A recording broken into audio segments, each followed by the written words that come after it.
ఆ నియోజకవర్గం అభివృద్ధి ఆచరణకు ఆమడ దూరంలో నిలిచిపోయిందట.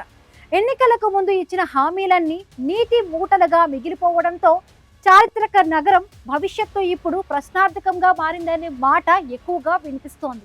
కూటమి నేతల మధ్య రాజుకున్న అంతర్గత ఆధిపత్య పోరుతో సామాన్య ప్రజలు, చిరు వ్యాపారులు రోడ్డున పడే పరిస్థితి వచ్చిందట. 50,000 భారీ మెజారిటీతో గెలిపించిన ఆ నియోజకవర్గం రూపురేఖలు మాత్రం మారడం లేదని స్థానికులు ఆగ్రహం వ్యక్తం చేసే పరిస్థితి ఏర్పడిందట. ఇంతకీ ఏంటా నియోజకవర్గం, ఎవరా నేతలు? ఈ లోగుట్టులో చూద్దాం. కృష్ణా జిల్లా కేంద్రమైన మచిలీపట్నంలో పాలక వర్గాల ఆరంభ శూరత్వమే తప్ప ఆచరణ సాధ్యమైన ప్రణాళికలు లేకపోవడంతో అభివృద్ధి పూర్తిగా పడకేసింది. ఎక్కడ చూసినా అధ్వానంగా మారిన రహదారులు, తీవ్ర పారిశుద్ధ్య లోపం, నిలిచిపోయిన అభివృద్ధి పనులతో ప్రజలు తీవ్ర ఇబ్బందులు పడుతున్నారు. మాటల్లో చూపించిన స్వర్గం చేతల్లో ఎక్కడా కనిపించడం లేదన్న విమర్శలు వెల్లువెత్తుతున్నాయి. ప్రత్యేకించి బందరు ప్రజలు దశాబ్దాల కలల ప్రాజెక్టులైన మచిలీపట్నం పోర్టు నిర్మాణం, షిప్పింగ్ హార్బర్ పనులు ముందుకు సాగక మూలన పడ్డాయి. అభివృద్ధికి కేర్ ఆఫ్ అడ్రస్గా నిలుస్తుందని ఆశపడ్డ మచిలీపట్నం నేడు పాలకుల అలసత్వానికి, సమన్వయ లోపానికి నిదర్శనంగా మారిందనే భావన స్థానికుల్లో వ్యక్తమవుతుంది.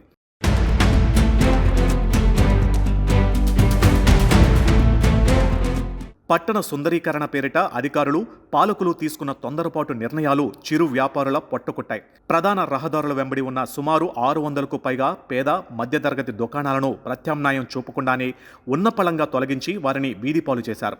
నగరాన్ని అద్భుతంగా తీర్చిదిద్దుతాం, మీకు వేరే చోట వ్యాపారాలకు ప్రత్యామ్నాయం కల్పిస్తాం అని నేతలు చెప్పిన మాటలు నీటి మూటలుగానే మిగిలిపోయాయి. బతుకు తెరువు కోల్పోయిన వ్యాపారులు రోడ్డున పడి అల్లాడుతూ ఉంటే అధికారులు తమకేమీ పట్టనట్లు వ్యవహరిస్తున్నారు. సుందరీకరణ మాట దేవుడెరుగు, ఉన్న ఉపాధిని దెబ్బతీశారన్న ఆగ్రహ జ్వాలలు పట్టణ వ్యాప్తంగా వ్యక్తమవుతున్నాయి. మరోవైపు స్థానిక ఎమ్మెల్యే, రాష్ట్ర మంత్రి కొల్లు రవీంద్ర మచిలీపట్నంలో కంటే విజయవాడలోనే ఎక్కువ సమయం గడుపుతున్నారనే విమర్శలు వినిపిస్తున్నాయి.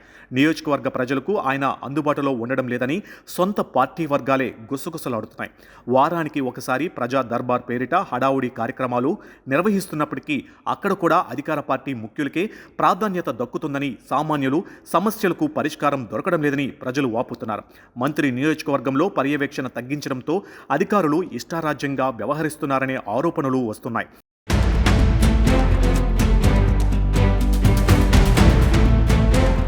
గత ఎన్నికల్లో 50,000 భారీ మెజారిటీతో గెలిపించినప్పటికీ కూటమి ప్రభుత్వం అధికారంలోకి వచ్చిన బందరు రూపురేఖల్లో మార్పు మాత్రం కనిపించడం లేదట.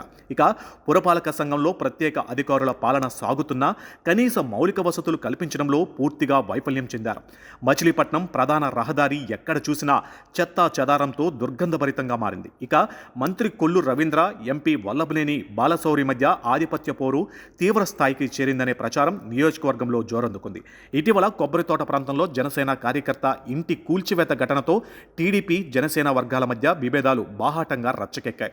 పొత్తులో ఉన్న పార్టీల మధ్య సమన్వయం లేకపోవడం వీధి పోరాటాలకు దారితీస్తుంది. దీనికి తోడు నియోజకవర్గంలో అక్రమ మట్టి తరలింపు, చెరువుల తవ్వకాల పేరిట దందాలు సాగుతున్నాయని కొంతమంది నేతలు తమ జేబులు నింపుకోవడానికే ప్రాధాన్యమిస్తున్నారన్న ఆరోపణలు వెల్లువెత్తుతున్నాయి.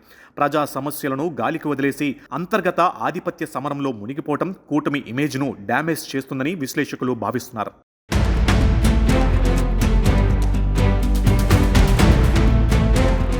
మొత్తానికి మచిలీపట్నం సమగ్ర అభివృద్ధిని, ప్రజల సంక్షేమాన్ని పక్కన పెట్టి సాగుతున్న ఈ రాజకీయ ఆధిపత్య పోరు బందరు వాసుల్లో తీవ్ర అసంతృప్తిని నింపుతుంది. మరి ప్రజా సమస్యల పరిష్కారంపై పాలకులు దృష్టి సారిస్తారా, లేక ఈ అంతర్గత విభేదాలు మరింత ముదిరి ప్రజాక్షేత్రంలో వ్యతిరేకతకు దారితీస్తాయా అనేది వేచి చూడాలి.